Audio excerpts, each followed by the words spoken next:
Assalamualaikum warahmatullahi wabarakatuh. Di sini saya akan mempresentasikan mengenai DHF atau dengue hemorrhagic fever yang disusun oleh Tiara Nur Agni dan Pujiawati Sri Astuti Meilani. Apa itu DHF? DHF atau yang lebih dikenal dengan DBD merupakan suatu penyakit yang disebabkan oleh virus dengue dan ditularkan melalui gigitan nyamuk Aedes aegypti. Penyakit ini biasa menyerang pada anak di bawah 15 tahun dan dapat menimbulkan kematian. Nyamuk Aedes aegypti ini biasa menyerang pada pagi hari sekitar pukul 9 sampai 11 dan pada sore hari sekitar pukul 15 sampai 18.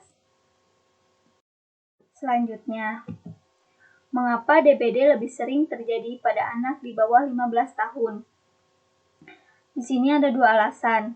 Yang pertama, karena anak-anak lebih banyak beraktivitas di luar rumah. Dan yang kedua, karena sistem imun anak-anak lebih rapuh dibandingkan dengan orang dewasa. Selanjutnya ada fase demam berdarah. Yang pertama, fase demam.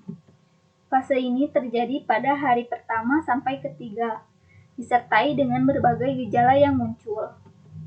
Yang kedua, fase kritis. Fase ini terjadi pada hari keempat sampai 5, di mana trombosit turun dan sering dikira sudah sembuh. Namun, pada fase ini kemungkinan terjadi dengue shock syndrome. Dan yang terakhir, fase penyembuhan. Fase ini terjadi pada hari ke-6 sampai ke-7, di mana keadaan mulai membaik dan trombosit kembali naik sebagai reaksi dari penyembuhan. Klasifikasi derajat DBD menurut WHO. Derajat pertama, yaitu demam disertai gejala tidak khas dan satu-satunya manifestasi perarahan adalah uji Tourniquet positif. Derajat 2, derajatnya sama dengan derajat pertama namun disertai pendarahan spontan di kulit dan atau pendarahan lainnya.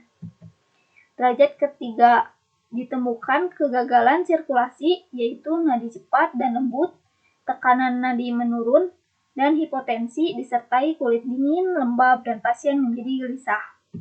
Terakhir, derajat keempat, terjadi syok berat, nadi tidak teraba, dan tekanan darah tidak dapat diukur.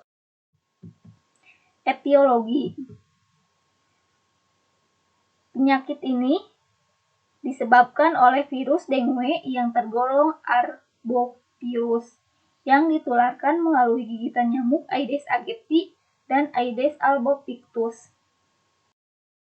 Manifestasi klinis terbagi menjadi 3. Yang pertama, ada demam dengue dengan gejala berupa nyeri kepala, nyeri retroorbital, ruam kulit, dan lain sebagainya. Yang kedua, ada demam berdarah dengue atau DBD dengan gejala berupa demam atau riwayat demam akut 2-7 hari yang bersifat bifasik, terjadi trombositopenia, dan adanya kebocoran plasma. Yang ketiga, sindrom shock dengue dengan gejala berupa penurunan kesadaran, gelisah, nadi cepat dan lemah, hipotensi, dan kulit dingin serta lembab. Pemeriksaan tunjangan. Yang pertama, trombositopenia. Yang kedua, Hb dan PCP meningkat. Yang ketiga, leukopenia yang bisa normal atau leukositosis. Yang keempat, isolasi virus. Yang kelima, serologi atau uji H. Dan yang keenam, ada pemeriksaan Hb, PCP berulang kali, fal hemostatis, FDP, EKG, foto dada, BUN, dan creatinine serum pada renjatan yang berat. Selanjutnya, patofisiologi. Fenomena patofisiologi utama DBD adalah meningginya permeabilitas dinding pembuluh darah, menurunnya volume plasma, terjadinya hipotensi, trombositopenia, dan diatesis hemoragik. Plasma merembes selama perjalanan penyakit mulai dari permulaan masa demam dan mencapai puncaknya pada masa renjatan. Nilai hematokrit meningkat bersamaan dengan menghilangnya plasma melalui endotel dinding pembuluh darah. Meningginya nilai hematokrit menimbulkan dugaan bahwa renjatan terjadi sebagai akibat kebocoran plasma ke daerah ekstravaskuler melalui kapiler yang rusak.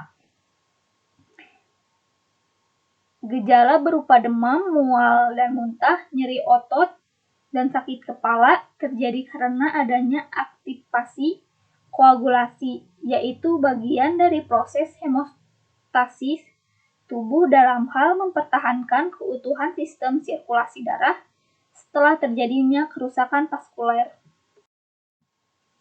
Mungkin cukup sekian presentasi yang dapat kelompok saya sampaikan. Mohon maaf apabila banyak kekurangan. Wassalamualaikum warahmatullahi wabarakatuh.